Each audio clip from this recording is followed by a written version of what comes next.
कहीं ना कहीं जलगांव वासियों का पुण्य है जो दूसरी बार यहाँ आने का सौभाग्य प्राप्त किया। कोई ना कोई पुण्य जलगांव वालों ने जरूर कर रखा है, जो ये कथा जलगांव से ऑनलाइन चल रही है। कथा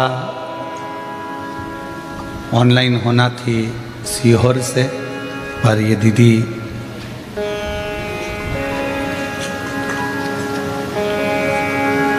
बोले कि कथा गुरुजी जब कृष्णेश्वर चल रही थी बैरुल में, तो आपका कहना था कि पानी बहुत ज़्यादा है और सीहोर समिति के सदस्य भी यहाँ आकर देख कर गए, तो जहाँ कथा होना था वहाँ पानी बहुत था। तो कहा कि कथा को शिव भक्तों का ध्यान रखते हुए किसी को क्षति ना पहुँचे, तकलीफ ना आए। तो ये कथा बाबा के धाम से कर लो या किसी 12 ज्योतिर्लिंग में से एक ज्योतिर्लिंग में, इस कथा को लाइव प्रसारण जनमानस तक पहुँचे। तो ममता श्रीकांत बोंडरे जी दीदी भाई बोली कि गुरुजी कथा हो पर जलगांव की भूमि पर ही हो, जिससे भले लोग घर में बैठकर सुने पर कथा जलगांव की धरा से हो। संतों की ऐसी पवित्र भूमि है जलगांव। ये कथा यदि वापिस जलगांव की धरा पर आई है तो ये संत साधुओं की कृपा से आई है। कथा के मुख्य यजमान श्री कांत सुभाष जी बोंडरे जी माली, श्रीमती ममता श्रीकांत बोंडरे जी माली जलगांव इस ऑनलाइन शिव महापुराण कथा के मुख्य यजमान पद ग्रहण करे हैं। एक बार यजमान परिवार के लिए जोरदार ताली लगाकर साधुवाद।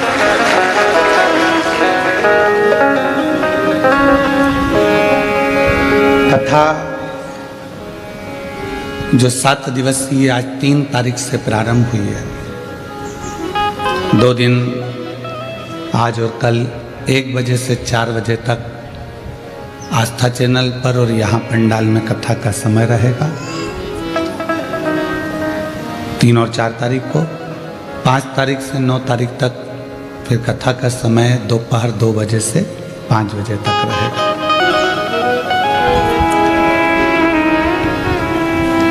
कोई पूर्व समय का पुण्य आपका और हमारा होगा। आपने भी नहीं सोचा होगा कि इतनी नजदीक से बैठकर कथा का लाभ ले लेंगे। और नजदीक तो नजदीक, इतनी शांति से। ये तो आधे इधर से धक्का रहे, आधे उधर से धक्का रहे, 4 बार धक्का खाकर तब जाकर पंडाल में जा रहे हो।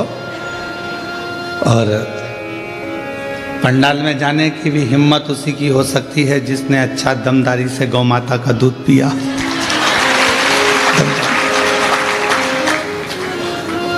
तो कहीं कोई पिछले जन्म के अच्छे कर्म मुझे बाबा दिया,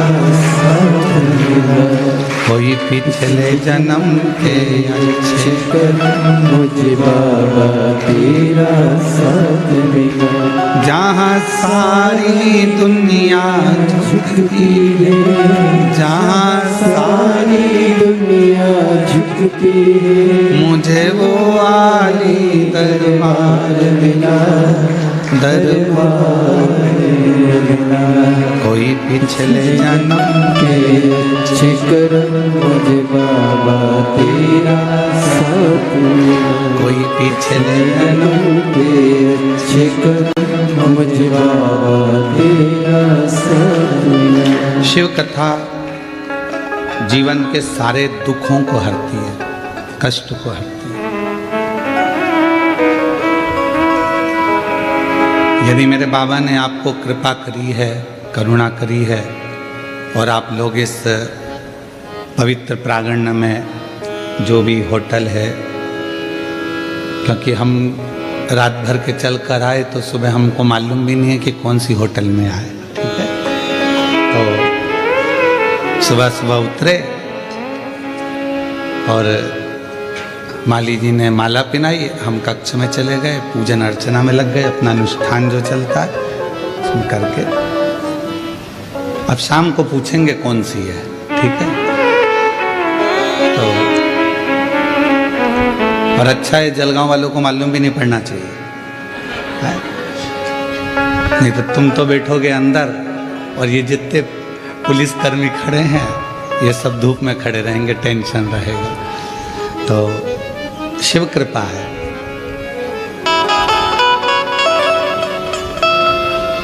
विजयदशमी की सभी को बहुत बहुत बधाई। मेरा देव अधिदेव महादेव आप सभी को विजयता प्रदान करता रहे।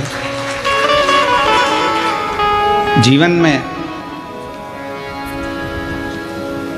यदि मौका मिला है शिव महापुराण की कथा को श्रवण करने का और आप आ गए हैं, यहां तक पहुंचे हैं, तो उस विश्वास के साथ सुनना कि मेरा देव अधिदेव महादेव 7 दिन की जब कथा पूर्ण होगी तो 3 महीने के अंदर मेरा बाबा मेरी झोली खुशियों से भर दे। इस भाव से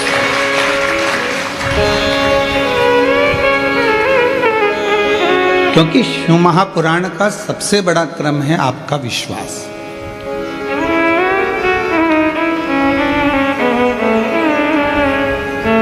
जिस समय पर मां गंगा जी ने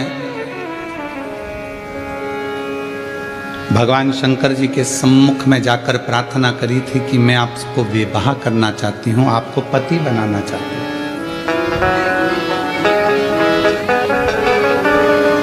पर शिव जी कहते हैं कि गंगा, ये पार्वती जो तुम्हारी छोटी बहन है, तुम भी हिमालय की पुत्री हो, ये भी हिमालय की पुत्री है, और ये पार्वती जो तुम्हारी छोटी बहन है ये मेरी अर्धांगिनी बनेगी, मैं इसको धर्मपत्नी बनाऊंगा। तो फिर मेरा तो कोई वजूद ही नहीं रहेगा। शंकर भगवान ने कहा यदि गंगा तुमको मुझ पर भरोसा है, विश्वास है। बीच में एक वीडियो चलता था, व्हाट्सएप पे आता था, क्या तुझे मुझ पर भरोसा नहीं क्या? देखा था वो? तो यदि तुमको मुझ पर भरोसा है और पूर्ण पूर्ण विश्वास से भरोसा है तो चिंता मत करना, गंगा जो पार्वती जी का स्थान है मेरे पास में, उससे भी बड़ा स्थान तुझे मैं अपने सिर पर विराजमान कर। अब जिसका भरोसा है शिव के प्रति, जिसका भरोसा है भगवान शंकर के प्रति, उसको तो मेरा बाबा संभाल कर उन्नति की ओर अपने मस्तक तक चढ़ाने का प्रयास करता। यदि विश्वास है और अगर भरोसा नहीं, इसीलिए गंगा जी के भजन में कहते हैं मानो तो मैं गंगा माँ हूं और ना मानो तो बहता पानी। अगर विश्वास है तो शिव है और विश्वास नहीं तो शिव नहीं।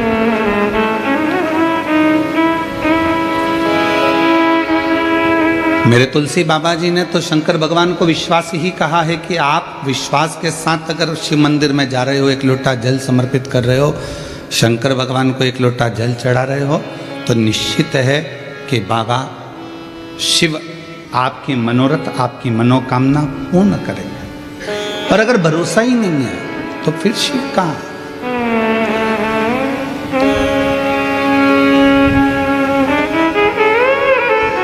हमारी भारतीय सभ्यता में, भारतीय संस्कृति में, भारत के आनंद में, संस्कृति में, सभ्यता में,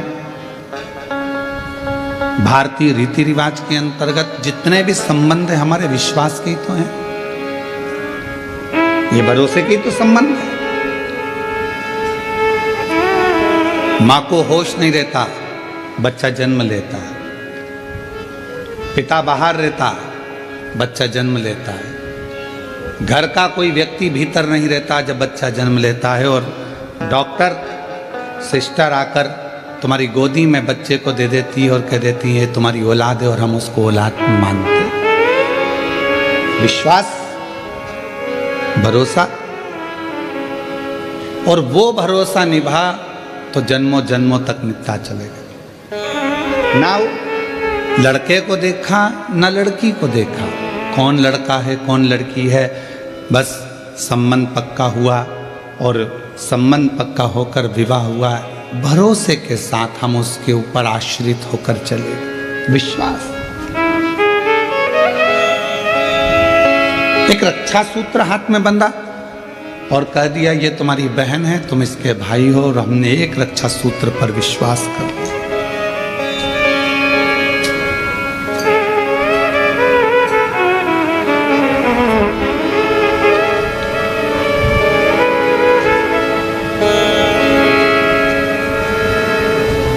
अपने भरोसे को हमने दृढ़ करा, और जितना जितना भरोसे को आप दृढ़ करोगे, जितना जितना विश्वास को दृढ़ करोगे, उतना परमात्मा तुम्हारे करीब में आता जाए।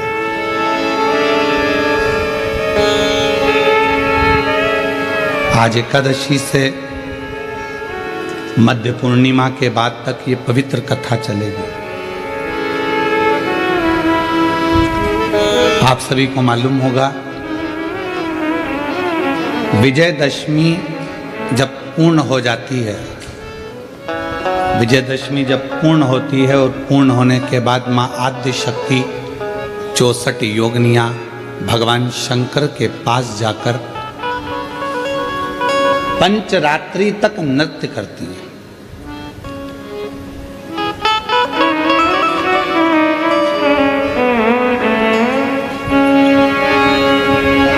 कई देवी धामों में, मां अंबा के मंदिरों में कहीं जगह पर एक कलश भराता है जिसको गर्भ कहते हैं, गरबा कहते हैं।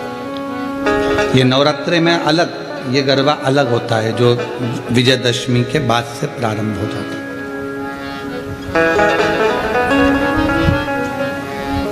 और जरा विचार करिएगा कि शिवजी ने बड़ी कृपा कर कर आप लोगों को उस समय पर ये शिव महापुराण की कथा श्रवण कराई है जिस समय पर 64 योगिनियां भगवान देवाधिदेव महादेव, माँ जगत जननी जगदम्बा भगवान शंकर के साथ नित्य लीला करती हैं, नित्य नृत्य करती हैं। और जो भक्त उनकी शिव और शक्ति की कथा कर तत्व ग्रहण करते हैं, उनकी झोलियां खुशियों से भर देती हैं।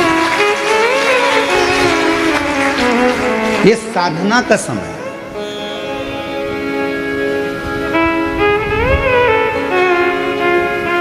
तुम्हारे पास में गाड़ी नहीं है, तुम्हें लोन से मिल जाएगी, जिसको चाहिए बता देना, ठीक है? कोई ना कोई बैंक से अपन बात करेंगे, लोन मिल जाए। आजकल तो बैंक आगे पीछे घूम रहे हैं, ले लो गाड़ी। अभी अभी दशहरा था, कितनी गाड़ी उठी, सब खुश हो रहे थे, सिर पे फेटा बांध बांध के गाड़ी दी गई। साहब हमने भी ली, हमने भी ली, हमने भी ली, ले तो ली,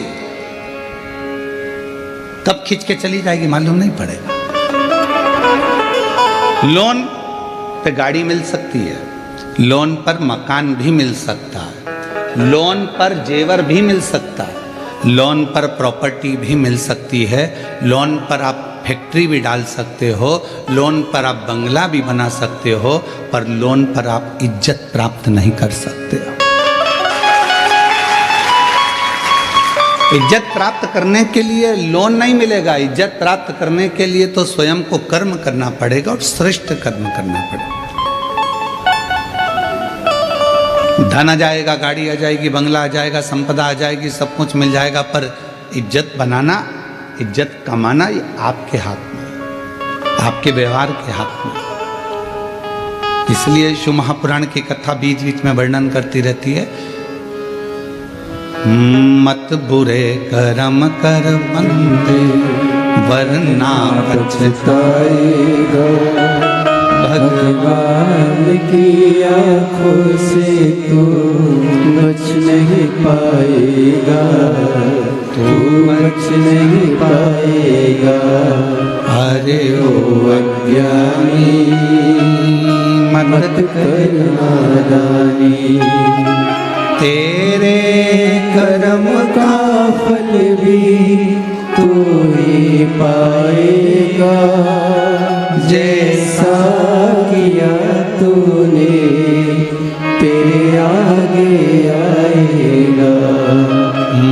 बुरे कर्म कर बंदे वरना पछताएगा। भगवान की आंखों से तो बच नहीं पाएगा, बच नहीं पाएगा। अरे ओ अज्ञानी मत करना, अरे ओ अज्ञानी मत करना।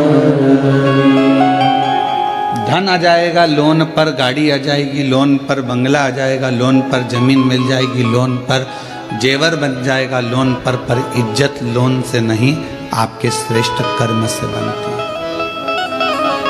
अच्छे कर्म से बनती है। यह आपके ऊपर निर्भर करता है कि आप क्या करें।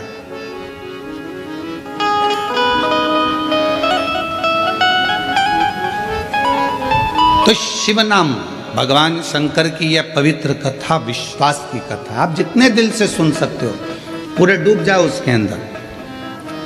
7 दिन हमें मालूम है पहला दिन थोड़ा भारी निकलता है, क्योंकि ये जो तुम्हारा 1 बजे से 4 बजे तक का जो समय है, बर्तन वर्तन मांज के सबको खाना खिला के स्कूल भेज कर ऑफिस भेज कर, ये समय तुम्हारा थोड़ी देर, और फिर पलंग पर धीरे धीरे मोबाइल चलाते चलाते नींद लग गई। 3:30 पौने 4 बजे उठोगे, फ्रिज खोलोगे, दूध निकालोगे, चाय बनाओगे बढ़िया, पीने के बाद में थोड़ी देर बैठ के गप्पे, फिर इसके बाद में कोई आ गया तो उनकी बात, फिर थोड़ा खाना पीने की तैयारी। अब उस बीच में सियोर वाला महाराज फंस गया, तभी इतना एडजस्ट करना पड़ेगा। पहला दिन इसलिए थोड़ा भारी रहता है, तो सावधान इंडिया, तो थोड़ा पहले दिन वाले जरा सावधानी से सुनना है, बहुत सावधानी से। और जो दीवार के किनारे किनारे बैठे हैं, थोड़ा सावधान आप ज़्यादा रहना, ठीक है, क्योंकि कुंभकर्ण की 2 धर्म पत्नियां थीं, एक निंद्रा एक करकटी। करकटी का पुत्र भीम था, जिसका संगार भगवान शिव जी ने किया तो भीमा शंकर हुआ, 12 ज्योतिर्लिंग में से एक ज्योतिर्लिंग। और दूसरी थी निंद्रा। जब कुंभकर्ण मर गया तो निंद्रा रो रही थी, बहुत विलाप कर रही थी। तो राम जी ने पूछा, तुम क्यों रो रही हो? मेरा पति मर गया, मैं किसको सुलाऊंगी? तो राम जी ने कहा, चिंता मत करो, शिव महापुराण की कथा जहाँ कहीं भी हो वहाँ धीरे से प्रवेश कर जाना, और जो बिल्कुल आराम से टिक कर बैठा हो उसको सुला लेना। तो वो आती जरूर है, थोड़ा थोड़ा झपका लेने के लिए, तो थोड़ा सावधान रहिएगा। तो हर हर शिव कृपा। एक विश्वास शिव के प्रति रखिए, भगवान शंकर के। गंगा मैया ने भगवान देवादिदेव महादेव से कहा कि क्या आप मुझे स्वीकार करोगे? क्यों नहीं, क्यों नहीं स्वीकार कर सकते? अगर विश्वास है, भरोसा है, दृढ़ता है और तुम्हारा पूर्ण भरोसा है तो मैं तुम्हें स्वीकार करूं। चली गई गंगा मैया, तब साधना में लीन हो गई। समय आया, भागीरथ बाबा ने तप किया 60,000 काकाओं के उद्धार के लिए। वो तो भागीरथ जी थे जिन्होंने अपने 60,000 काकाओं के उद्धार के लिए तप किया और गंगा जी को पृथ्वी पर लेकर आए।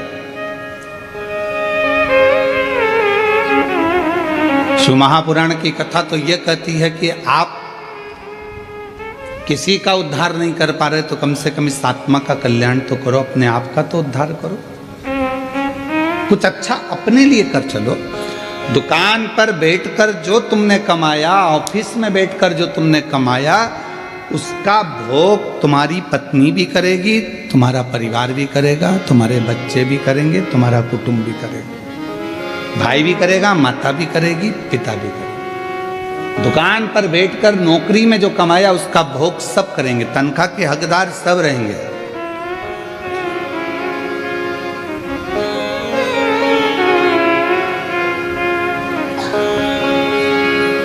पहले के समय में चलता था नौकरी, एक करे नो खाए, उसको कहते थे नौकरी। फिर आई चाकरी, एक करे चार खाए, चाकरी। आज के जमाने में चलती है तनख्वाह। व्यक्ति उतना ही कमा पाता है जितना तनख्वाह लेता है, उससे ज्यादा मिल भी नहीं पाता। पर जितना तुमने दुकान पर बैठकर कमाया, जितना तुमने नौकरी कर कर कमाया, उसका तो भोग तुम्हारी पत्नी भी करेगी, बच्चे भी करेंगे, सब करेंगे। पर किस तरह से कमाया है आपने, उसका कर्म का भोग तो केवल आप अकेले को करना, कोई दूसरा नहीं कर। पूछा जाएगा हर श्वास का एक एक जवाब पूछा जाएगा। पूछते आपका और हमारा तो शुरू से ही आदत बनी हुई है। जब पढ़ते थे, स्कूल जाते थे, उस समय पर भी लोग पूछते थे, क्यों टीचर पूछते थे तुमने ये करके लाए कि नहीं लाए, तुमने ऐसा करा कि नहीं करा, हमने होमवर्क दिया था तुमने करा कि नहीं करा, ये लिखा कि नहीं लिखा, ऐसा करा कि नहीं। तो वो तो क्रम चालू रहता। तो जब बचपन में टीचर पूछता था, बड़े होकर माँ बाप पूछते हैं तू वहाँ गया था, क्या करा, कैसे करा, तो परमात्मा भी तो पूछेगा कि तू नीचे गया था, तुझे मृत्यु लोक में भेजा था और महाराष्ट्र की पवित्र भूमि पर जलगांव में तुझको भेज दिया था, जन्म दे दिया था, तूने वहाँ जाकर करा क्या, ये बता। सत्संग किया, संतों का सानिध्य किया, सेवा करी, कितनी करी, वो मुझे बता। तो पूछे, फिर आप क्या बोल पाओ। किसी के लिए नहीं कर रहे तो कम से कम इस आत्म कल्याण के लिए, स्वयं के लिए खूब कमाओ, अपनी कैपेसिटी से ज्यादा कमाओ। हम तो हमेशा कहते हैं तुम अगर अच्छी मेहनत कर सकते हो तो कमाओ, खूब कमाओ। जब तक तुम्हारा शरीर चले तो अच्छी दमदारी से कमाओ, 4-6 प्लाट भी लो, खूब दमदारी से पत्नी के जेवर भी बनाओ। अगर दुकान अच्छी चले, नौकरी अच्छी चले तो पत्नी के जेवर भी बनाओ, मकान भी लो, प्लाट भी लो, जमीन भी लो, जायदाद भी लो, खूब कमाओ। पर एक बात याद रखना, तुम्हारी नौकरी चले तो तुम ये सब कुछ करो, पर उसी तरह तुम्हारा जब तक शरीर चले तब तक शंकर के मंदिर में जाकर एक लोटा जल भी चढ़ाते। शरीर नहीं चलेगा, दूसरे जाएंगे, हाथ जोड़कर कहेंगे हमारे उनकी तबीयत खराब है, एक लोटा जल चढ़ाकर कहेंगे उनको ठीक कर देना। दूसरा नहीं, अपना स्वयं का, स्वयं के काम आता।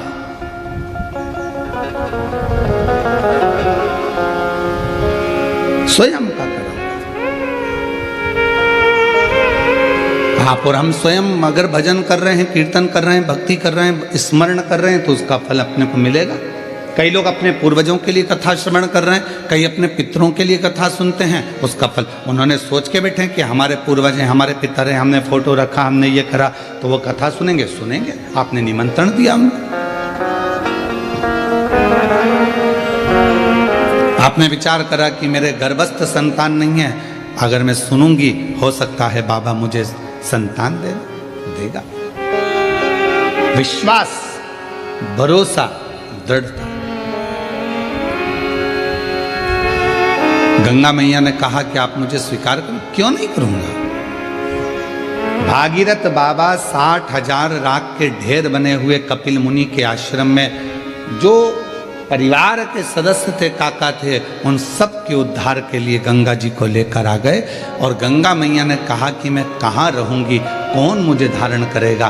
तो मस्तक पर भगवान देवाधिदेव महादेव से प्रार्थना करी, तब शिव जी ने अपने मस्तक पर धारण कर मस्तक। अब लोगों ने कहा क्या भगवान शंकर के मस्तक पर पूरी जटा के अंदर क्या गंगा जी आकर बैठ गई।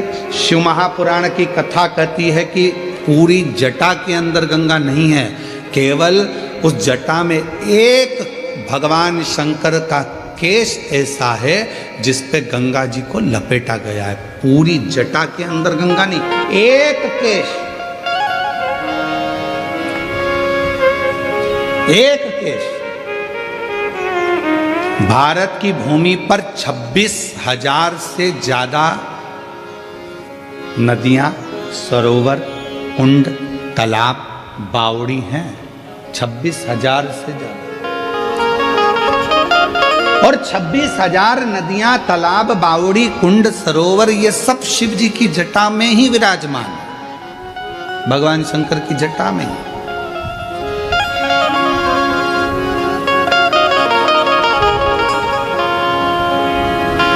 हमारे शास्त्र क्यों कहते हैं प्रदोष आई, आप लोग स्नान करने के लिए नदी, तालाब, कुंड, बावड़ी जा रहे हो, क्यों कहते हैं?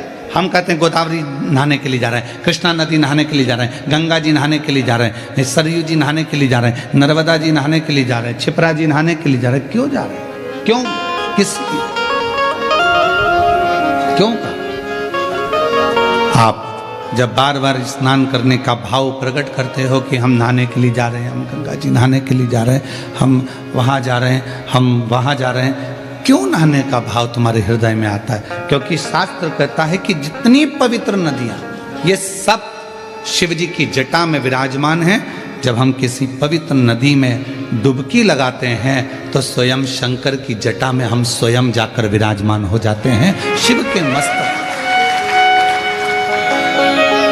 चढ़। और मैंने तेरे ही भरोसे बाबा, तेरे ही भरोसे हवा विच उड़ती जावांगी बाबा, डोर तो छड़ी ना कटी जाएगी। भोले मैं तेरी कसम, शंभू में तेरी कसम हवा बिच उड़ती जावांगी बाबा, डोर तो छड़ी ना मैं कटी जावांगी। भोले में। जब हम अच्छा कर्म करें तो परमात्मा के करीब में, जब हम किसी पवित्र नदी में स्नान कर रहे हैं परमात्मा के करीब में, जब हम किसी पवित्र नदी के तट पर, कुंड के तट पर, बावड़ी के तट पर जा रहे हैं परमात्मा के करीब में, भगवान के नजदीक में, भगवान के पास।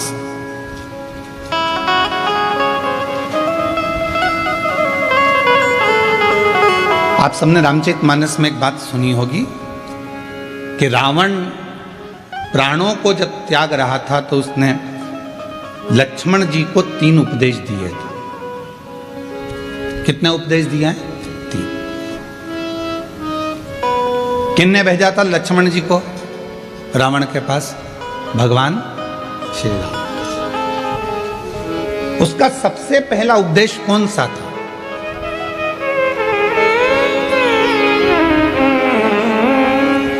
रावण ने मरने से पहले 3 बातें बोली लक्ष्मण जी के कानों में।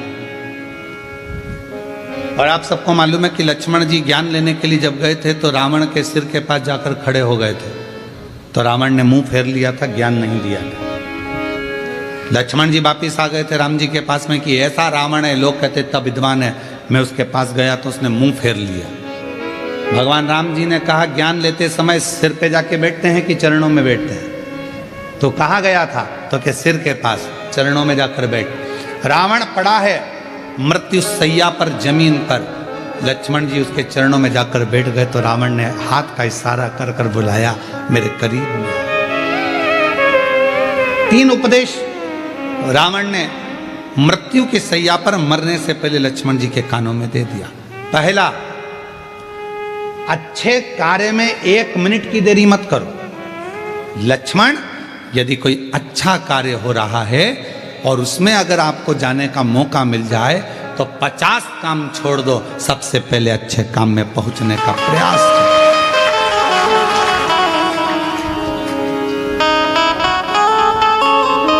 अच्छे काम में 1 मिनट की देरी मत करो। अच्छे कार्य में बिल्कुल देरी ना करिए। अच्छा कार्य करने का मौका मिला तुरंत जाइए, भगवत भजन करिए, स्मरण करिए। किसी का भोजन कराने का मौका मिल जाए, किसी को पानी पिलाने का मौका मिल जाए। शिव महापुराण की कथा तो कितनी बड़ी बात कहती है कि किसी को अगर गिलास भी पानी का दिया जाए तो ये वाला हाथ को भी छोड़ा ना जाए, इसको भी टच कर लो। हो सकता है कि हमारा जब शरीर, हो सकता है कि ये जो आधा शरीर है, आधा भाग है मनुष्य का शरीर, जो आधा भाग किसी काम को नहीं कर पाता, तो मरने से पहले आधा तन काम करना बंद कर देता है। लोग उसको पैरालिसिस कह देते हैं।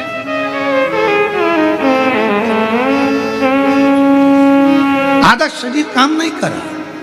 जब भगवत भजन का समय आया, सत्कर्म का समय आया, हम भोजन करा रहे थे, एक हाथ से दे दिया, दूसरा हाथ टच ही नहीं कर पाया, एक हाथ से पानी का गिलास उठा कर दे दिया, पानी भी नहीं पिला पाया, ये आधा अंग किसी काम का नहीं आया। लोगों ने कहा ये लेफ्ट भाग है ना, ये किसी काम का नहीं होता, ये बेकार भाग है। तो कहा इसको अच्छा बनाने के लिए क्या करना पड़ेगा? तो कोई प्यासे को जब पानी पिला रहे हैं तो दोनों हाथों से उस जल के पात्र को दीजिए। यहाँ तक हमारे पूर्वजों में, हमारे पुरखों में ऐसा नियम चलता था। पूर्वजों में अगर कोई पानी पीता था, ऐसे मुख लगाकर पानी पीते थे, तो लोटे से पानी देने वाला दोनों हाथों से पानी डालता था और पीने वाला एक हाथ से पीता था। क्यों? क्योंकि वो ग्रहण कर रहा है और वो देने वाला दोनों हाथों से दे रहा है। तो ये हाथ का प्रयोग पूर्ण होना चाहिए, जिससे मरने से पहले इस शरीर का आधा अंग रे ना जाए। इसको चालू रखने के लिए अभी से काम करना पड़ेगा। शिव जी के मंदिर में दोनों हाथों से जल चढ़ाइए, शंकर जी के मंदिर में दोनों हाथ से सफाई करिए, शिव जी के मंदिर में दोनों हाथ से झाड़ू पोछा करिए, शिव जी के मंदिर में दोनों हाथ से दीप को लगाइए। शिव जी के मंदिर, कई माताओं की आदत रहती है, एक हाथ में घंटी पकड़ ली, एक हाथ में पकड़ लिया दिया, एक से घंटी बज रही है, दूसरे से दिया बज रहा है। पर हमारे यहाँ पर यहाँ तक कहा गया कि प्रथम आरती प्रारंभ होने से पहले मंदिर के घंटी को नाद करिए और नाद करने के बाद थोड़ी देर दोनों हाथों से दीप जलाकर उसको घुमाइए। अर्थात भगवान के सामने ये दोनों हाथों का सदुपयोग करिए, प्रयोग करिए। उसके बाद फिर भले एक हाथ में दिया ले लो, एक हाथ में घंटी ले लो, चल जाएगा, पर ये दोनों हाथों का सदुपयोग होना चाहिए, दोनों हाथों का।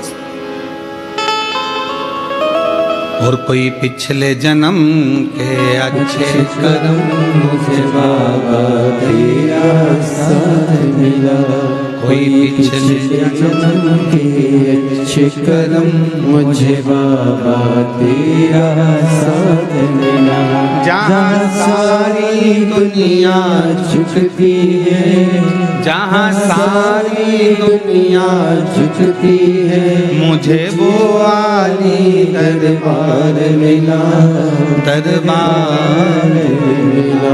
कोई पिछले जन्म के अच्छे कर्म मुझे बाबा तेरा साथ मिला। पूर्व का कोई कर्म तो अच्छा कर्म, यहाँ तक हमारे शास्त्र कहते हैं। कितना सुंदर कहा, एक चावल के दाने को भी अगर शिव जी पर चढ़ाया जाता है तो डब्बे में से, कई माताओं की आदत रहती है डब्बा खुला हुआ है, डब्बा रखा हुआ है, उसमें से एक चावल का दाना उठाया, शिव जी को चढ़ा दिया। शिव महापुराण की कथा कहती है, डब्बी में से अगर शिव जी को चावल का दाना चढ़ा रहे हो, पहले डब्बी में से उठाकर अपनी हथेली पर रखो, फिर उस चावल के दाने को भगवान को समर्पित करते चलो, समर्पित करते चलो, फिर करो।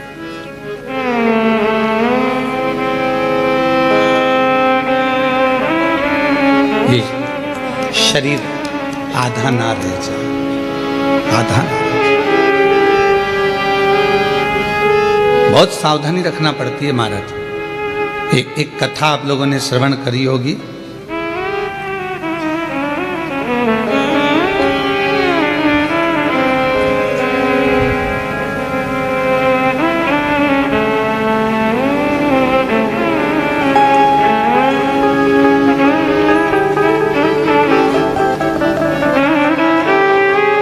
अंत्री ऋषि और अनसुईया माता की।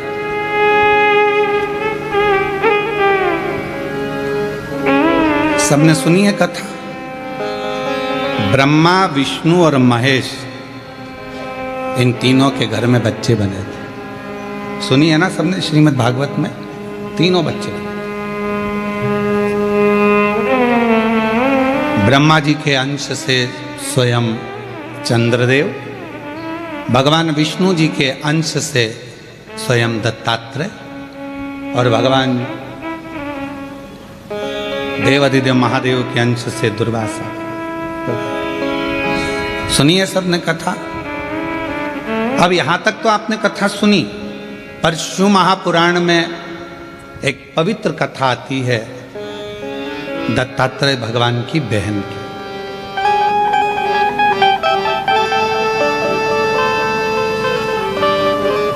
चंद्रदेव की बहन की, दुर्वासा जी की बहन की एक पवित्र कथा आती है। और ये कथा यदि आपको पढ़ना है, ये कथा गुरुजी कहां से बोल रहे हो तो ऋग्वेद में से बोल रहे हैं इसको। ये ऋग्वेद की कथा है और इस कथा का अगर आप स्मरण करेंगे ऋग्वेद में, अगर इसको पढ़ेंगे तो ये कथा आपको मिलेगी और बड़ी सुंदर कथा है, बड़ी सुंदर।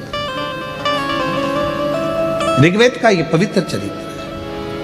आंत्री और अनसुईया मैया के तप साधना से, इनके तप करने से, इनकी साधना करने से इन्होंने भगवान ब्रह्मा विष्णु महेश तीनों की साधना करी थी और तीनों को पुत्र के रूप में प्राप्त किया था। तीनों कथा थी एक बड़ी सुंदर की। एक बार देव ऋषि नारद जी माता लक्ष्मी जी के यहाँ पहुंच गए थे और माँ लक्ष्मी जी के यहाँ जाकर देवऋषि नारद जी ने कहा, माँ बहुत भूख लगी है, कुछ भोजन मिलेगा क्या? माता लक्ष्मी जी अंदर गई, मोतीचूर का लड्डू लेकर आई और मोतीचूर का लड्डू लाकर माता लक्ष्मी जी ने तुरंत नारद जी को दिया। नारद जी ने खाया। खाते से नारद जी बोले, मैया लड्डू में मजा नहीं आया, अब तो लक्ष्मी जी के कांटे से खून नहीं। लक्ष्मी जी ने कहा, खा गया 4 और बाद में कह रहा है कि आनंद नहीं आया।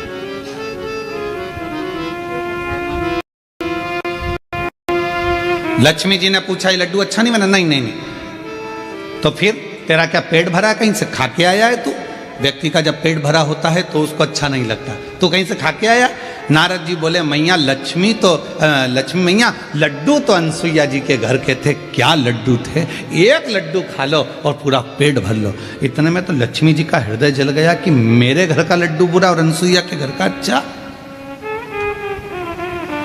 हम हमेशा अपनी व्यासपीठ से कहे हैं कि पतियों से निवेदन है, तुम्हारी पत्नी जैसा भोजन बनाए पेट भर कर खाओ, खूब तारीफ करो, भले रोटी कितनी भी जल जाए पर तारीफ अच्छी।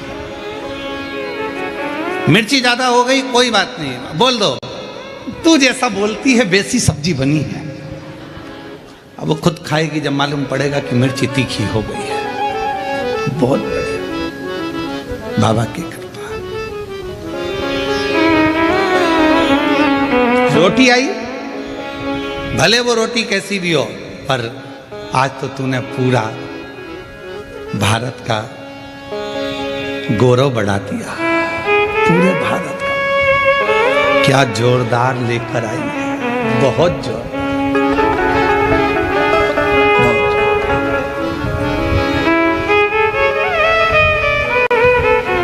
कभी भी मत कहना कि ये अच्छी चीज नहीं बनी है, बहुत जोरदार, बहुत जोरदार। अब लक्ष्मी जी को कहकर नारद जी पहुंच गए माता वीणा देवी के पास में, माँ सरस्वती के यहाँ। मैया भूख लगी है, वहां पर भी कहा है कि लक्ष्मी जी के यहाँ का लड्डू भी ठीक नहीं था, आपके घर का भी लड्डू ठीक नहीं है, लड्डू तो अनसुईया जी के घर का। पार्वती जी के यहाँ पहुंच गए। पार्वती मैया लगी थी, आकड़िया की रोटी बनाई, काकड़िया की साग, पर से माता पार्वती जी पावे भोला, पावे भोला। अब माता ने भोजन बनाया और नारद जी से कहा कि ये भोजन ग्रहण करो, ले। अब नारद जी भोजन ग्रहण करने के लिए बैठे और जो मैया ने रोटी दी पाने के लिए, और मैया रोटी दी और नारद जी जैसे ही खाने के लिए बैठे, और खाने के बाद में नारद जी बोले, पहले तो खा ली खूब डपट के, खूब अच्छे से खाई दमदारी से हो।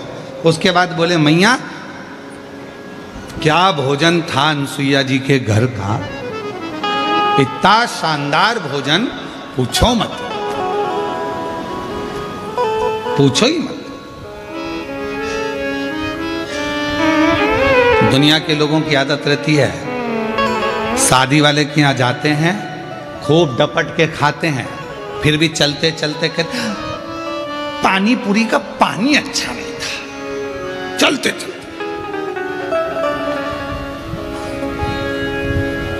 वो इडली तो इतनी कड़ली बनी थी ना, खा गई 4 और बाद में करे कि वो इडली कड़ली रह गई थी, पकी नहीं थी। थोड़ी और सीज जाती तो अच्छी हो जाती। क्योरी बिंदड़ी सही है कि गलत है? अब वो बिंदड़ी भी हाँ कह रही, हाँ मम्मी बिल्कुल सही बात। वो खा गई। तीनों देवियां इकट्ठी हो गई एक जगह पर और तीनों ने विचार करा, क्यों नारद आया था क्या? हाँ। क्या कह रहा था? बस लड्डू खा के चले गए और अनसुईया जी है, कोई उनका गुणगान कर रहा था। अनसुईया? मेरे पास भी बोला, मेरे पास भी बोला परीक्षा लेना चाहिए। किसको भेजेंगे? तीनों देवताओं को भेज दो। ब्रह्मा विष्णु महेश के पीछे पड़ गई तीनों देवियां, जाओ जरा परीक्षा लेकर आओ। अनसुईया जी के दरवाजे पर जाना नहीं चाहते थे क्योंकि वो पतिव्रता धर्म का पालन करने वाली थी। वो पति को परमेश्वर के रूप में पूजती थी। हम कैसे उसके यहाँ चले जाएं, कैसे परीक्षा ले? बहुत कठिन है परीक्षा।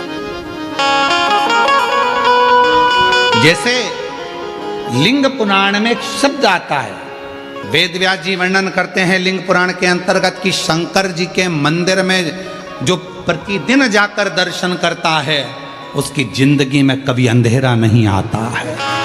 लिंग पुराण में वेद व्यास जी कहते हैं जो शिव के मंदिर में जाकर प्रतिदिन दर्शन करता है, शंकर के मंदिर के सम्मुख में पहुंचकर हर हर महादेव कहता है, उसकी जिंदगी में कभी अंधेरा नहीं आता।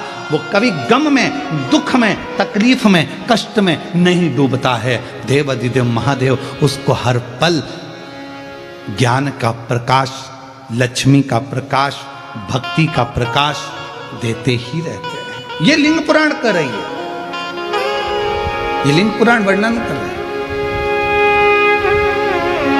देव ऋषि नारद जी ने जो करा वो ठीक नहीं करा। ब्रह्मा विष्णु महेश तीनों से कहा, देवियों ने जाओ जरा परीक्षा लो, तीनों परीक्षा लो।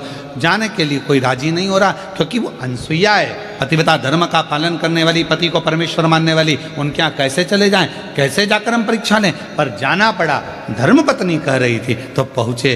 पर देवियों हम जा तो रहे हैं पर इस वेश में नहीं जाएंगे, तुम कोई भी रूप रख कर जाओ। तीनों ने संतों का वेश धारण कर लिया। जाकर आवाज लगाई, माँ भिक्षाम देही। माता बाहर निकल कर आई, बाबा मैं अभी भिक्षा लेकर आती हूँ। अनसुईया मैया अंदर गई, भिक्षा लेकर आई, तीनों की झोली में भिक्षा देने लगी। इतने में तीनों ने कहा, माँ हम ऐसे भिक्षा नहीं लेते, आप अपने वस्त्र उतार कर आइए। नग्न वेश में आओगी तब हम भिक्षा ले सकते, तब हम भिक्षा प्राप्त करेंगे। ना ना ना ना बाबा, कोई नारी पर पुरुष के आगे वस्त्र विहीन कैसे आ सकती है? ये तो मर्यादा के अनुकूल नहीं है, ठीक नहीं है। संतों ने कहा अगर हम भिक्षा नहीं लेंगे तो आपका घर पूर्ण बर्बाद हो जाएगा, मां भिक्षा दीजिए। अनसुईया जी के मन में आया ये मुझे बार बार मां कह रहे हैं तो ये तो मेरे पुत्र ही हुए, क्यों ना इनको पुत्र ही बना दूं और फिर भिक्षा दे दूं।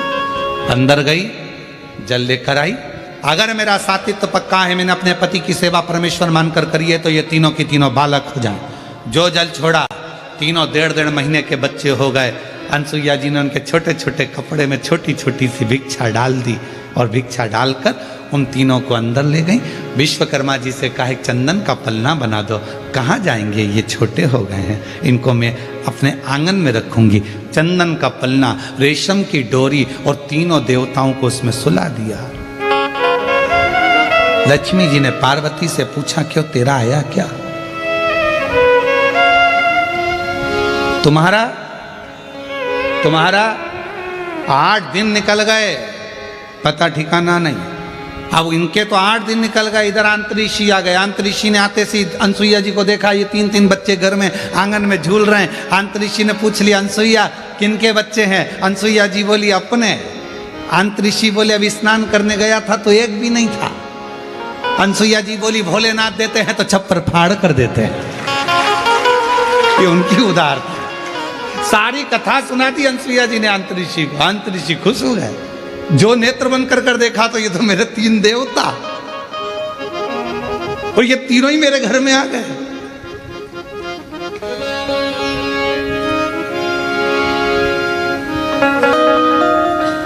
अरे भाई, बैंक का बहुत बड़ा ऑफिसर, मैनेजर, और तुम्हारी उससे पहचान कितनी भी हो, भले कितनी भी हो, वो तुम्हारे बिना नहीं रहे, तुम उसके बिना नहीं रहो, फिर भी क्या बैंक का मैनेजर बैंक का पैसा तुम्हें दे देगा? अरे बोलो तो जम के, नहीं। तुम्हारा कुछ होगा तो दे देगा, पर वो अपना नहीं देगा। अंतरिक्षी को समझ में आ गया, आज पूरे ब्रह्मांड के 3 देवता मेरे पास पहुंच गए। सुन दो, अंतरिक्षी पलना झुलावे, आनंद लेवे, आनंद प्राप्त हो। समय बीता, ऐसा समय बीता, तीनों देवियां आपस में सोच ही रही थी, तभी सामने से देवऋषि नारद निकल कर जा रहे थे। लक्ष्मी जी ने आवाज लगाई, बेटा नारद, ओ बेटा नारद। नारद जी ने मन में सोचा, आज मैया बहुत मीठा बोल रही है, और जब माताएं बहुत मीठा बोलती है ए जी, तो तुरंत खसक लो जी, नहीं तो 500 गया जी। जब मीठा बोले तब समझ लो नारद, ओ बेटा नारद। नारद जी को समझ में आया कि मैया बहुत मीठा बोल रही है। नारद जी आए, हाँ माँ क्या बात है? माँ तुमने कहीं तुम्हारे पिताजी को देखा है, भगवान नारायण को? इतने में नारद जी ने कह दिया, मैया वो पलना में झूल रहे हैं। अब तो लक्ष्मी जी के हृदय में आग लग गई, मेरा इतना बड़ा पति पलना में झूलता है, क्यों मूर्ख बनाता है, चल निकल यहाँ से। नारद जी चले, सरस्वती जी को भी कहा, ब्रह्म पार्वती जी को भी कहा, तीनों देवियों ने नारद के हाथ जोड़ लिए, हमारे पति हमको कैसे मिलेंगे? माँ जैसे तुम्हारे पति मांगने गए थे भिक्षा, वैसे तुम चली जाओ भिक्षा मांगने। जब अनसुईया जी भिक्षा देने का वचन दे दे तब उनको मांग लेना, अन्न की जगह पति मांग लेना, उसमें क्या दिक्कत वाली बात है। तीनों देवियां जाने लगी। लक्ष्मी जी बोली, नारद मैं राजरानी पटरानी लक्ष्मी, बैकुंठ की महारानी लक्ष्मी, दुनिया के लोग मेरे सामने मांगते हैं, मैं किसी के सामने हाथ नहीं फैला सकती। सरस्वती कहती है मैं भी किसी के आगे हाथ नहीं फैला सकती। पार्वती जी कहती है मेरी तो दौलत ही मेरा पति है, तुम खड़ी हो जाना, मैं आवाज लगा दूंगी कि भिक्षाम देहि, मैं बोलूंगी। चलो चल दिया, आवाज लगाई, माता दरवाजा बंद था, पार्वती जी ने आवाज लगाई, माता भिक्षाम देहि। शिव जी बीच में सो रहे थे, इधर नारायण इधर ब्रह्मा। जैसी पार्वती जी ने आवाज लगाया, माता भिक्षाम देहि, शंकर भगवान मुस्कुराए, दोनों देवताओं को कोनी मारकर बोले मेरी आ गई है, मेरी पार्वती आ गई। भगवान नारायण ब्रह्मा जी बोले अकेले नहीं जाओगे, अभी नहीं जाना। आवाज पहचानते थे, आवाज तुरंत।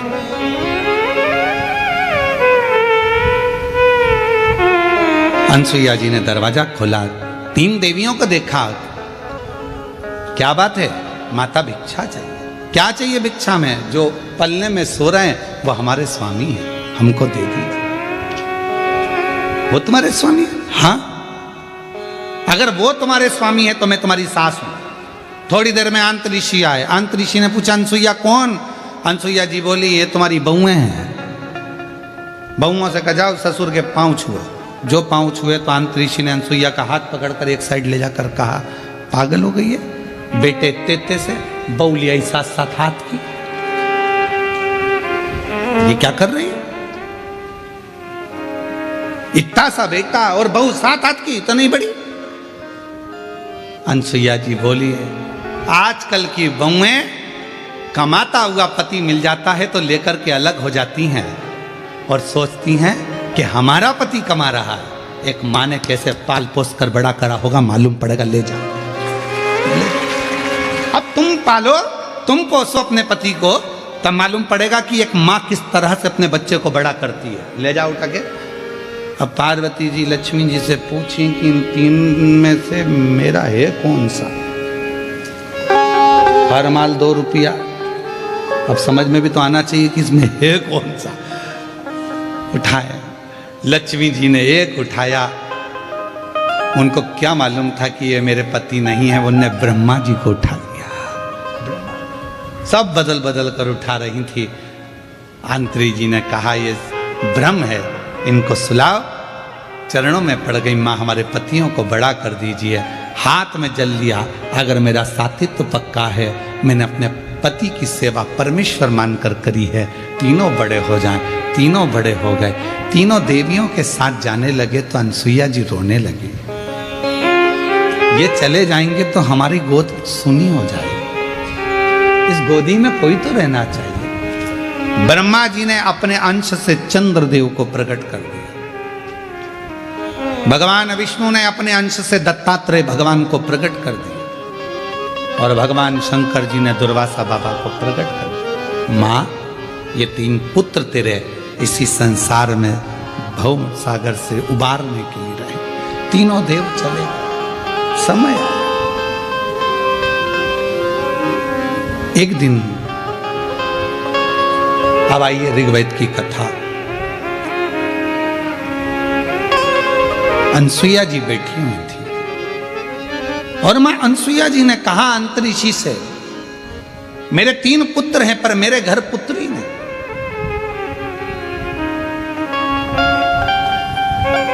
मेरे घर में पुत्री का भाव नहीं है। और मैंने सुना है शास्त्रों में,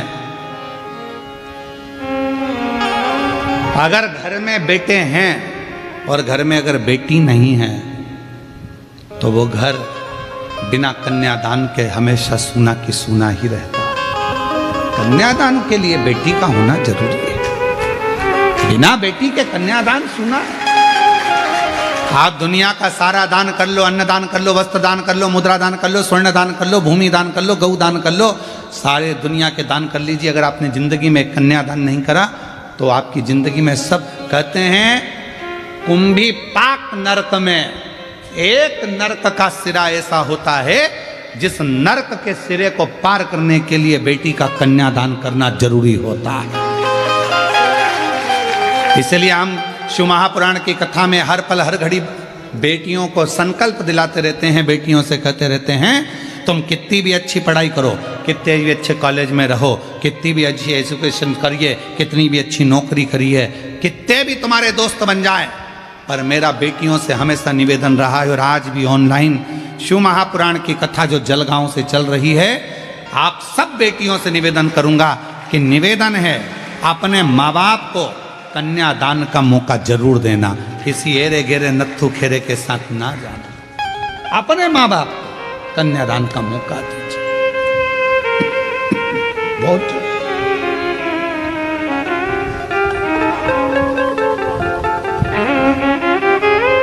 कितना सुंदर कहा, माँ बाप चले जाते हैं तब बेटा तर्पण करता है, माँ बाप चले जाते हैं तब बेटा पिंड देता है, माँ बाप चले जाते हैं तब बेटा भोजन कराकर तर्पण श्राद्ध पिंड देता है और अपने पूर्वजों को तारता है।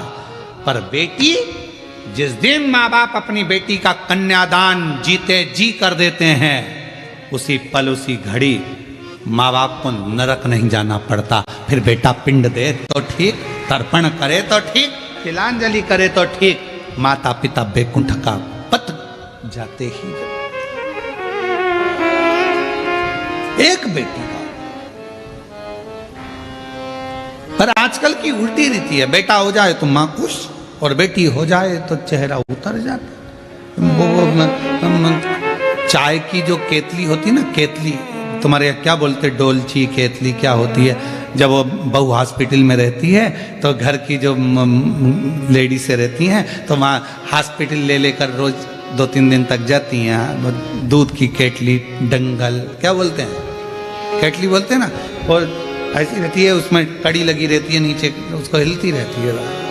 अब आजकल वैसी नहीं रही तो इतना लंबा थर्मस हो गया, उसमें भी लटकता रहता है। तुम देखना, अगर घर में बेटा हो जाए ना तो जो केटली लेकर आती है ना, उसकी केटली बहुत हिलती है, वो थर्मस बहुत हिलता है। सिर पे पल्लू भी, छोरा हुआ है, बेटा हुआ है, दादी बन गई, दादी बन गई, और हॉस्पिटल से सीधी बिना पल्लू हिले, नॉन स्टॉप केटली भी बिना हिले जा रही है, तो पूछने की जरूरत नहीं है कि लड़का हुआ कि लड़की, समझ में आ जाएगा लड़की हुई है। ना केटली हिली ना मुंडा हिला, छोरी चली जा, बोली नहीं। पर कौन समझाए कि बेटे से ज्यादा अगर बेटी एक घर में जन्म ले लेती है, बेटा एक कुल को तारता है और बेटी दो कुल को तार देती है। दो कुल। आज जितनी माताएं बैठी हैं, आप सब कथा श्रवण कर रही हो, जरा विचार करिएगा। ससुराल की 71 पीढ़ी और मायके की 71 पीढ़ी। एक नारी जब शिव महापुराण की कथा श्रवण करती है, शंकर जी पे एक लोटा जल चढ़ाती है, तो उसका आधा एक नारी का चढ़ा, क्योंकि पुरुष का एक गोत्र होता है। पुरुष के कितने गोत्र होते हैं? एक। पर लड़की के कितने गोत्र होते हैं? 2। कुंवारी रहती है तब पापा का गोत्र, ब्याह हो गया तो माँ का गोत्र। तो ईमानदारी से बोलो, क्या तुम्हारा वो माँ बाप का जो गोत्र है वो तुमसे छूट गया क्या? नहीं छूटा, छूटा नहीं है। तो वो गोत्र कहाँ काम आता है? जब नारी पूजन करती है, व्रत करती है, आराधना करती है, साधना करती है, शिव महापुराण की कथा श्रवण करती है, तब उसका पुण्य 2 भाग में बढ़ जाता है। आधा उसके मायके के, आधा उसके ससुराल के, दोनों के भाग से, दोनों। 71 उसकी भी पार कर दी, 71 इसकी भी पार कर दी। एक बेटी, एक बेटी दोनों कुल को पार कर, दोनों। दीदी हम धन्यवाद देंगे आपको, ममता श्रीकांत बोडरे माली जी। ये कथा होती सीहोर से ऑनलाइन, पर आपको साधुवाद इसलिए देंगे कि आप इस कथा को खींचकर जलगांव से लेकर, और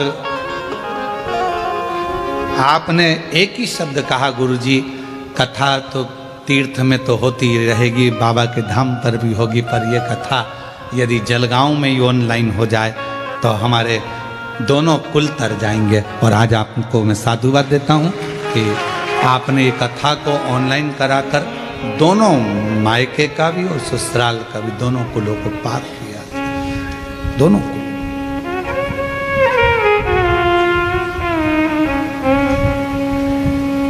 और कोई पिछले जन्म के अच्छे कर्म मुझे बाबा तेरा साथ मिला। कोई पिछले जन्म के अच्छे कर्म मुझे बाबा तेरा साथ मिला। जहाँ सारी दुनिया झुकती है, जहाँ सारी दुनिया झुकती है, मुझे वो आली दरबार मिला, दरबार मिला। कोई पिछले जन्म के अच्छे कर्म मुझे बाबा तेरा साथ मिला। कोई पिछले जन्म के अच्छे कर्म मुझे बाबा तेरा साथ। कोई पूर्व का हमारा, तुम मेरी जीजियों से, मेरी बेटियों से, जितने ऑनलाइन कथा को सुन रहे हैं आस्था चैनल पर, फेसबुक, यूट्यूब पर, जो लाखों शिव भक्त इस कथा को श्रवण कर रहे हैं, और जितने जलगांव के वासी हैं जो ऑनलाइन कथा को श्रवण कर रहे हैं, साधुता दूंगा। एक घर में बेटी का होना बहुत जरूरी है, बेटी का होना जरूरी। और अगर बेटी नहीं हो तुम्हारे परिवार में, तुम्हारे कुटुंब में, कोई बेटी किसी के यहां 2-3 हो, तो उससे कह दो एक बेटी को मैं पढ़ाऊंगी, मैं पढ़ाऊंगी इस बेटी को, इसका पढ़ाई का खर्चा मैं उठाऊंगी, कॉलेज में पढ़ाऊंगी इसको, पैसे मैं दूंगी, और कन्यादान भी, कन्यादान एक मौका कन्यादान का मिले। और बेटियों से निवेदन है, अपने माँ बाप को तुम खूब पढ़ो, खूब उन्नति करो, खूब आगे बढ़ो, पर एक निवेदन है, अपने माँ बाप को कन्यादान का मौका जरूर, कन्यादान बहुत जरूरी है, कन्यादान।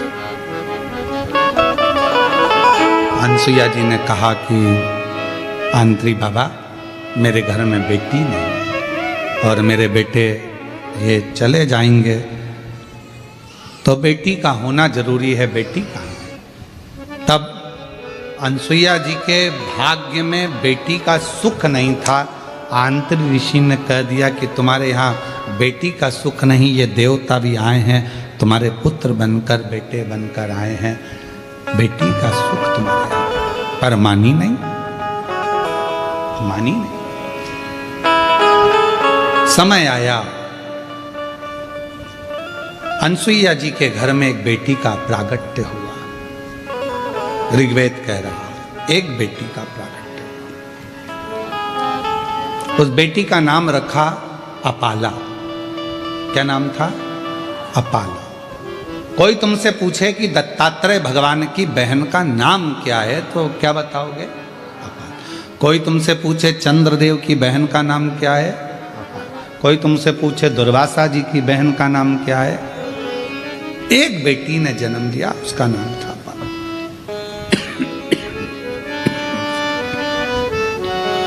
अपाला बहुत विद्वान थी, बहुत विद्वान। लड़का चलना सीखता है हाथ पकड़कर, बेटी को चलना सीखना होता है तो खुद उठती है, चलती है, गिरती है, फिर चलती है, फिर चलती है। कितना अंतर है। आप लोगों के यहाँ किसी की यहाँ पर भैंस है क्या? अब आप लोग तो शहर में रहते हो, कहाँ भैंस देखोगे? पर जो कथा सुन रहे हैं उनको देख वो लोग ध्यान रखेंगे जिनके यहाँ खेती बाड़ी है, किसानी है, दूध के लिए लोग भैंस रख लेते हैं। एक भैंस का बेटा होता है और एक गाय का बेटा होता है। भैंस के बेटे को संभालना पड़ता है, उठाना पड़ता है, चलाना पड़ता है, नहीं तो भैंस का बेटा प्राण त्याग देता है, कुछ दिन में मर जाता है। भैंस का जो छोरा छोरी है उसको संभालना पड़ता है। पर गाय का जो बछड़ा होता है, गाय की जो बछड़ी होती है, जन्म लेने के थोड़ी देर बाद वो खुद खड़ी हो जाती है, खुद उठ जाती है। इतना बल होता है, इतना।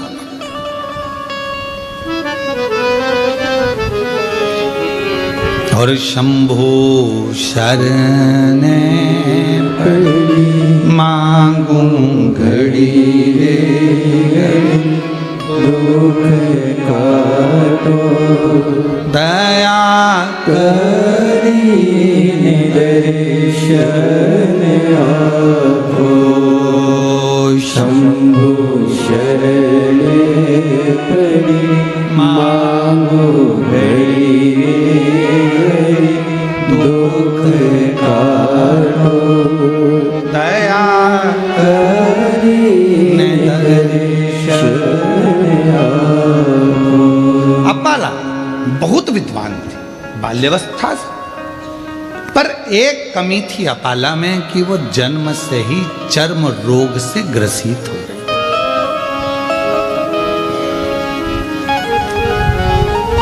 शरीर में एक रोग हो गया था, चर्म रोग। अपाला उससे ग्रसित। कहा है पूर्व जन्म में जब हम भगवान देवाधिदेव महादेव को अपमान कर देते हैं,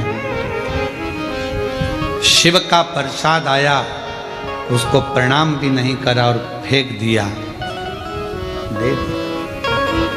कितना सुंदर कहा है हमारे शास्त्रों में। जितने कथा सुन रहे हो सावधानी से सुनिएगा। शास्त्रों में कितनी बड़ी बात कही। तिरुपति जा रहे हो दर्शन करने के लिए, वहाँ से प्रसाद लिया है। पति को भी एक लड्डू मिला, पत्नी को एक लड्डू मिला, बेटा गया उसको लड्डू मिला। बहुत सारा प्रसाद आप लेकर आए हो। नाथद्वारा गए हो, प्रसाद लाए हो। गोवर्धन जी गए हो, 56 भोग लाए हो। दर्शन करने गए हो, वहाँ से लड्डू का पैकेट लाए हो। शिरडी गए, त्र्यंबक गए, जहाँ जहाँ गए वहाँ से प्रसाद लेकर आए हो।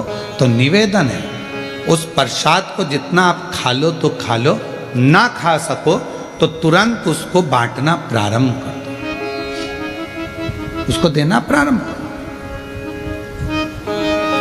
पर लोग क्या करते हैं, बहू खाएगी फ्रिज में रख देते हैं, बेटा खाएगा फ्रिज में रख देता हूँ। रखा रखा 2 दिन 3 दिन 4 दिन 8 दिन 9-10 दिन तक रखा रहता है। प्रसाद पूरा कड़ला हो जाता है, बाद में तुम बर्तन वाली को, झाड़ू वाली को, पोछा वाली को दे देती हो। आजकल की बर्तन वाली, झाड़ू वाली, पोछा वाली इतनी चतुर है कि तुम्हारा ये नहीं खाएगी। वो जाएगी, उसको उठाकर कहीं भाग फेंक दे। उसको नहीं मालूम कि प्रसाद है। उसने उठाया, बाहर डाला, पड़ा, पाँव में आया, लात में आया। बाद में वो प्रसाद का दोष किसको लगा? जो लेकर आया। जिसने फेंका उसको नहीं, जो लाया था दोष उसको लगा। तुमने तो गाय दान करी, और वो गाय अगर दुख पाएगी तो दोष किसको लगेगा? जिसने गौदान करी। तुमने कन्यादान करा, कन्या को दुख आया तो दोष किसको लगेगा? जिसने कन्यादान करा। तुमने तो भिखारी के कटोरे में पैसा दिया उसके भोजन के लिए, उसने मदिरा में लगा दिया, मांसाहार में लगा दिया, जुए में लगा दिया, दुख किसको होगा? जिसने दान किया।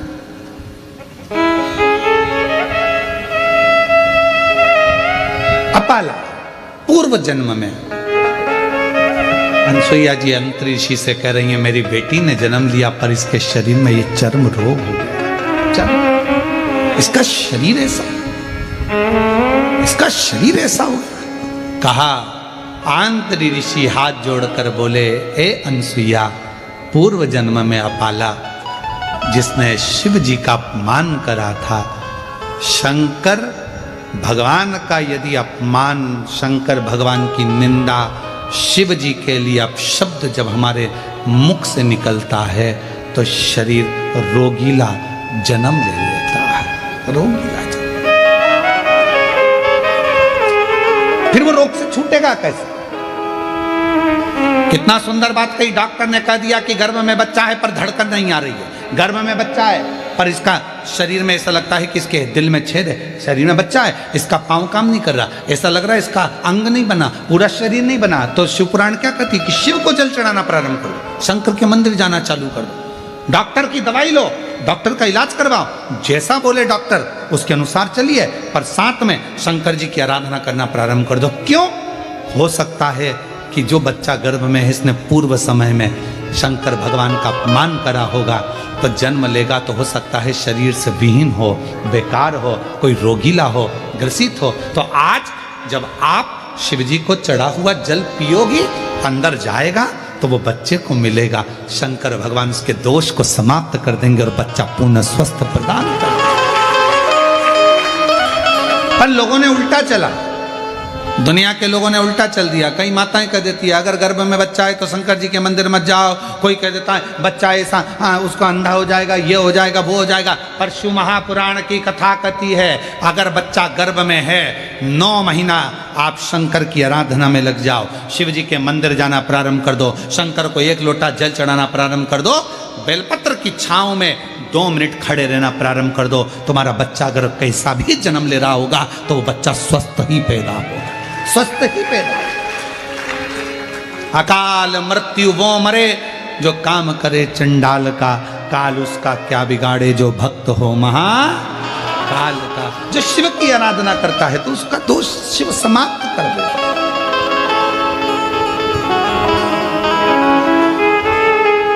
पूछा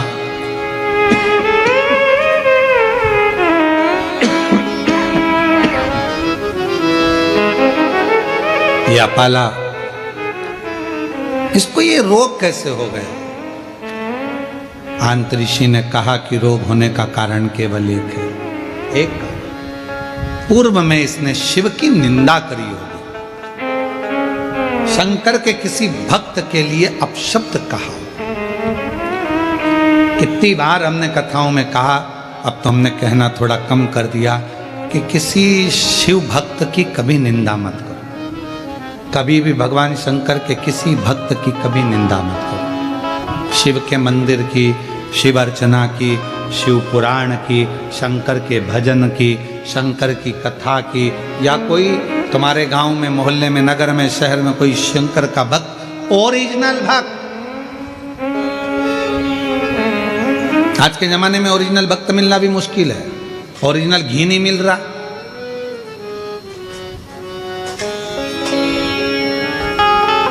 ओरिजिनल चाय की पत्ती नहीं मिल रही, ओरिजिनल सब्जी नहीं मिल रही, तो ओरिजिनल गुरु मिले कहां से, ओरिजिनल भक्त मिले कहां से?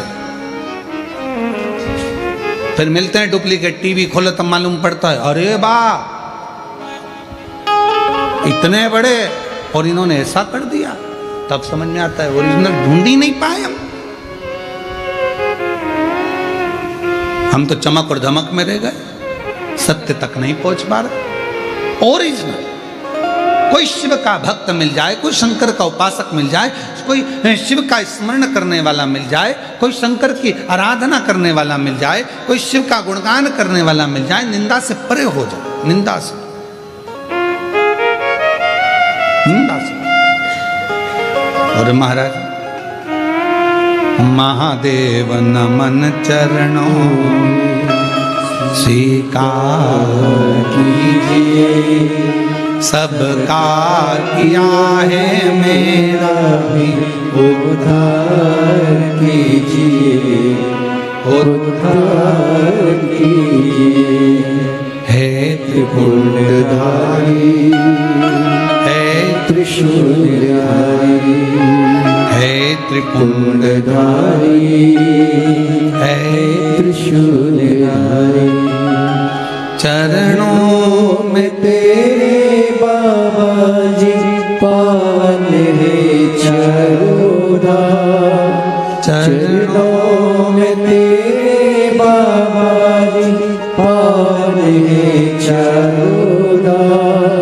तेरी देव करते वंदना पूजे सीताराम, तेरी देव करते वंदना पूजे सीताराम। हो जाए पूरी कामना, हो जाए पूरी कामना।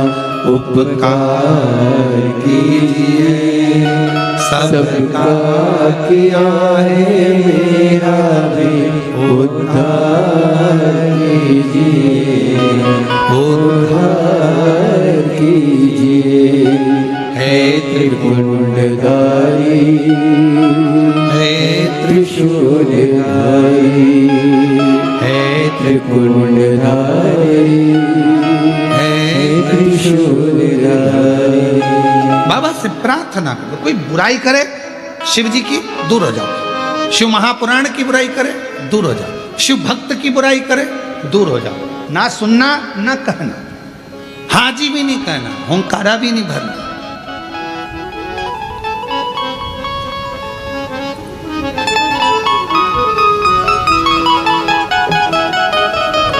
हाँ भी नहीं बोलना, ना हूं बोलना, ना हुंकारा भरना, ना कुछ करना। चलो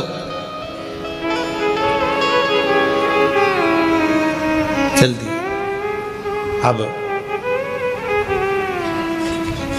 अपाला ने पूर्व समय में हो सकता है कोई शिव निंदा करी हो, शंकर का दोष लगा, विद्वान बहुत बहुत बहुत ज्ञान, सारे वेद अपाला बाल्यावस्था में कंठस्थ करे, सारे वेद। और कहा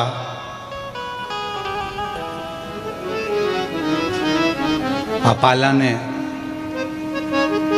इतना अध्ययन करा, इतना अध्ययन करा कि ऋग्वेद के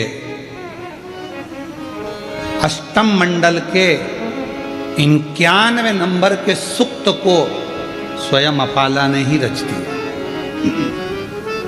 ऋग्वेद का अष्टम मंडल का 91 नंबर के सूक्त को अपाला ने रचा था, रचना करी। अब रचना तो कर दी, पर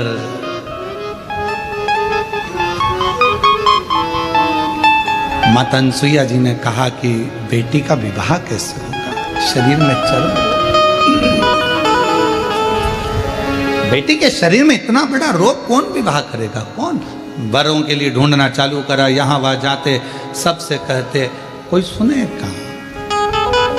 और धीमा बजाओ भोलानाथ, डमरू धीमा बजाओ, धीमा बजाओ भोलानाथ, डमरू धीमा बजाओ, धीमा बजाओ भोलानाथ, डमरू धीमा बजाओ, धीमा बजाओ भोलानाथ, डमरू धीमा बजाओ, धीमा बजाओ भोलानाथ, डमरू धीमा बजाओ। डमरू की धुन सुन के ब्रह्मा जी आए, डमरू की धुन सुन के ब्रह्मा जी आए, ब्रह्मा जी आए संग ब्रह्मणी को लाए, ब्रह्मा जी आए